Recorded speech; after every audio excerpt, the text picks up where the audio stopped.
Hi, folks. Great to have you back. Rush Limbaugh here behind the golden EIB microphone on Friday.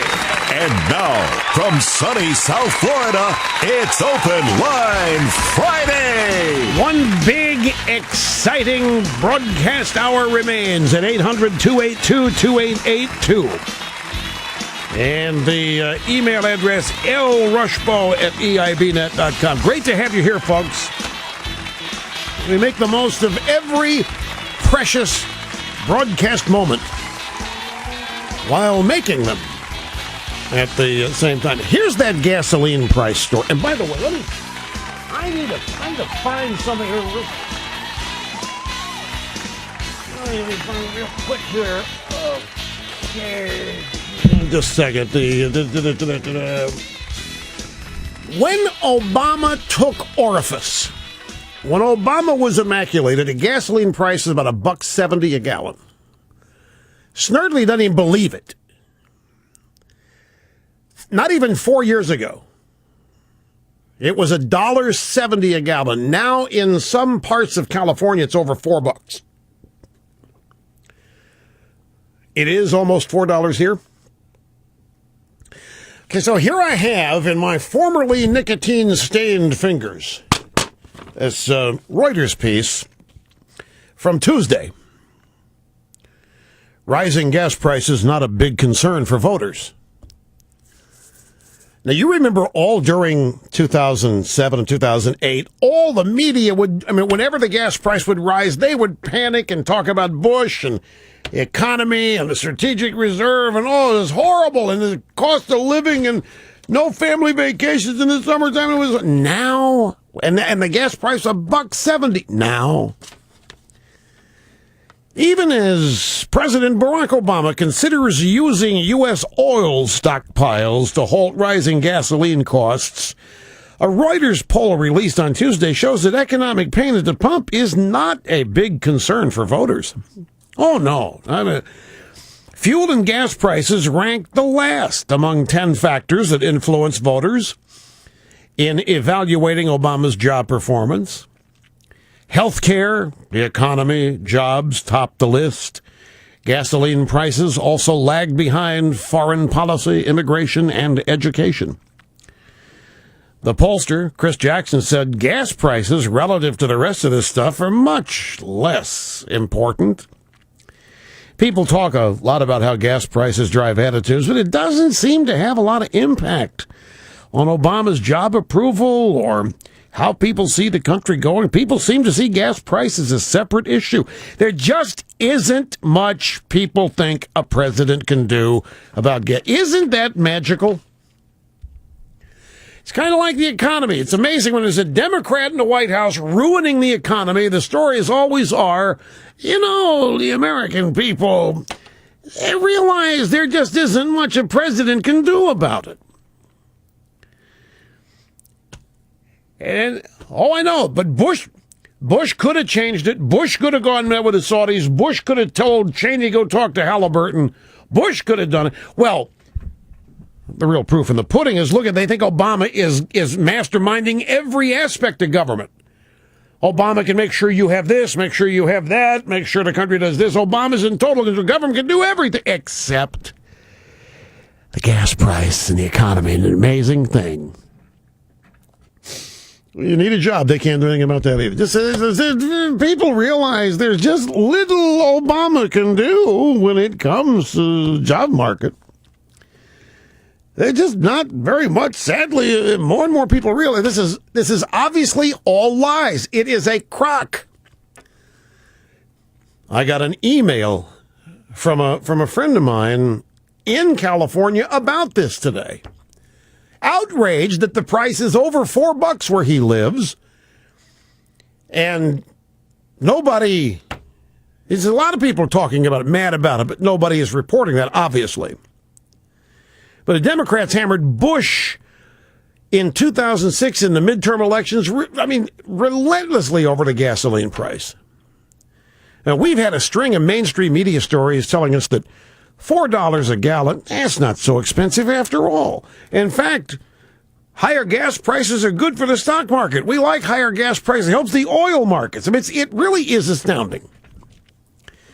And it's all because we don't have journalists anymore. We have collaborators. Now, here's the thing, too. The gas price, yeah, it's near $4 here. It's over $4 in California and a lot of other places. But it's up from what? $3.70, $3.80? No, the real comparison needs to be it was $1.70 when Obama was immaculated. The gasoline price in this country was $1.70. And here are these fools in the media thinking that we're morons. Oh, yeah, American people, it's not a big deal. American people don't care about the cost of gasoline. They realize there's nothing the president can do about it. And we never hear during Democrat regimes how the price of gasoline drives everything up. Food, leisure activities. The price of gasoline raises the cost of everything. We never hear about that in a Democrat regime. It kills any expansion of the economy, any growth whatsoever.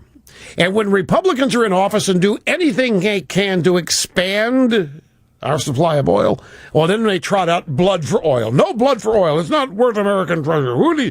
Now, $4 a gallon, no big deal. Oh, American people realize there's just nothing that Obama can do about it. Poor guy. And I'm telling you, I think this is bogus. I think all this matters.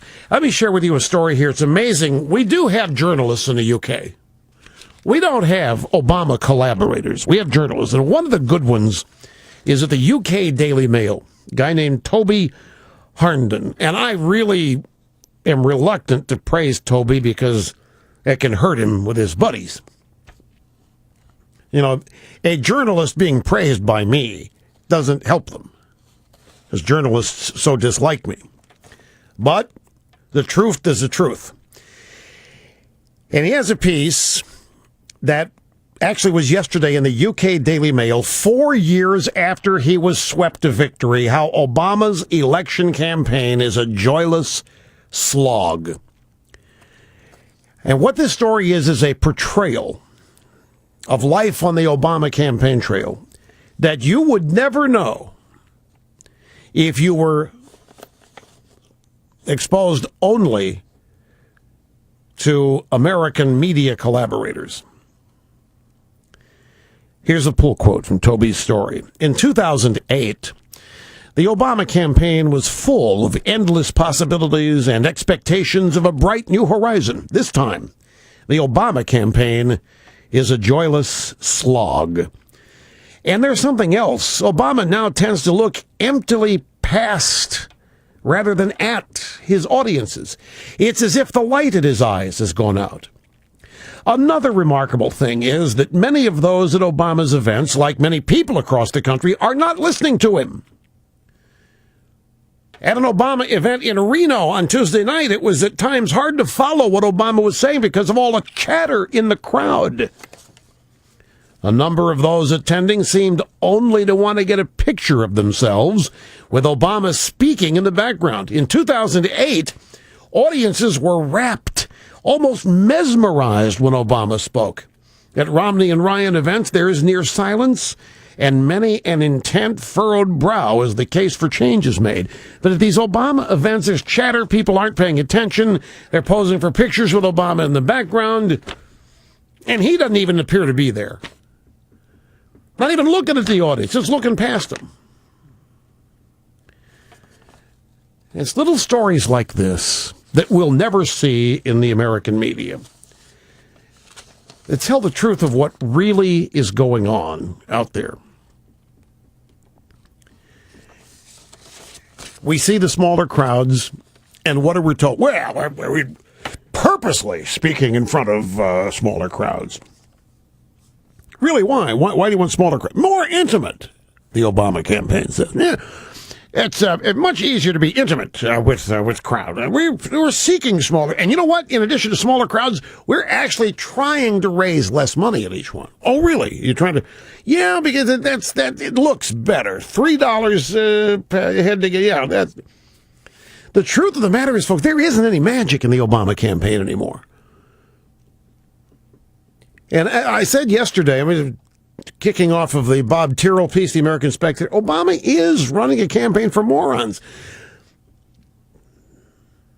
Those are the people whose votes he seeks. Those are the crowds he wants to draw. Oh, what are morons in a crowd going to do? They're going to act and be what they are. They're morons. They're going to sit there and talk to each other with their mouths wide open, not knowing really where they are or why. They're just there because somebody said this is the place to be. But the contrast between now and 2008, Mr. Harnden, exactly right. It's huge. Anybody who remembers can see that there's nowhere near the excitement, the anticipation, all that making out of Obama what you want him to be, and empty canvas paint what you want him to be, all this magic and stuff. None of that. And it's easily understood why. He's got a record, and it's dismal. He's got a record, and it's disaster. He's got a record he cannot campaign on. He doesn't even campaign on an agenda. Let me ask you this. Any of you paying attention to Obama at these campaign appearances, have you heard him say what he wants to do the next 4 years? Be honest. Don't tell me what you know he's going to do. Don't tell me that. Have you heard him say? Have you heard him tell us what his plan for the economy is? Other than, I want to grow, middle-class jobs, put people back to work, and America be America again. No. Have you heard anything that would qualify as a second-term agenda? No. Let me answer. Here's what you're hearing. Romney is rich. Romney's a Mormon. Romney's dog was on the roof of the car. Romney beat up a gay guy in prep school. Wall Street's a bunch of thieves. Paul Ryan wants to kick grandma over the cliff. Rich people suck. Rich people are horrible. You don't have anything because the rich have taken it from you. Romney is a felon. How about those Republicans who went skinny dipping in the Sea of Galilee? Todd Aiken. Wow, this guy, Republicans hate women. Republicans want dirty water. That's what you're hearing. That's Obama's agenda. Hey, can anybody tell me what his agenda is? We know what he's going to know. I'm asking you. No, he's middle class. Well, all he's trying to do with that is to draw some line of relationship with them. He's trying to make them think he's one of them. He doesn't have a jobs growth policy that he's talking about, nothing specific. He doesn't have an energy policy. Green energy is just a code word for more cronyism. Right, exactly. He's going to stop Romney and Ryan from kicking grandmother over the cliff. It's my exact point. His campaign consists of Bain Capital. His dang Bain Capital. Romney killed a guy's wife. Romney had his dog on the roof of the car. Romney's wife never worked a day in her life. Romney's rich.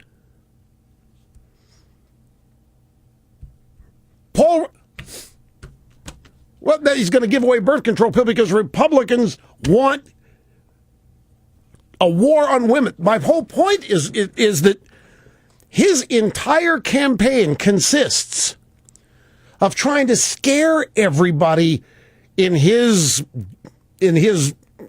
pathetic base of voters what a bad guy Romney is. That's all he's got. His agenda is to try to get people to hate Mitt Romney. That's the Obama second-term agenda, to get you to hate Mitt Romney. That's the basis on which he wants to be reelected. He is not running around telling you how your life is going to improve. He's not singing the song about the greatness and the resilience of America. He doesn't tell us how he's going to keep us safe from foreign. None of that. Not one thing traditional to this guy's campaign. It's all rooted and oriented around you being scared to death of Romney and Ryan. And then for color, they throw Biden in to go out and tell black people that Romney wants them back on slave camps and in chains. That's the agenda. Now, I'm sorry, folks, I don't see that winning. And there is nothing comparable in this year's campaign to what Obama was getting away with in 2008. That was lofty. People thought Obama was going to fix everything. And when you get right down to it, that's exactly what and that's why he's in trouble. People thought whatever they thought was wrong with the country in their personal lives, Obama was going to fix it. He was going to make it right. And now, after 3.5 years, nothing is right. Everything's worse. And so the basis on which people voted for the guy is going to fix it. He is an utter dismal failure. So all he's got is the Republicans are worse. Romney and the Republicans hate you. Romney's rich. Romney doesn't like his dog. Romney doesn't like his wife. His wife doesn't like anybody else. Paul Ryan wants grandma and grandpa to die, but push him over. That's all it is. And that's that. I'll tell you, I believe that there is all throughout the Obama campaign a big sense of desperation. They've got nothing.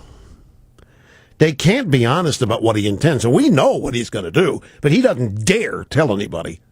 Or that'll close the deal. That'll close it out. In time.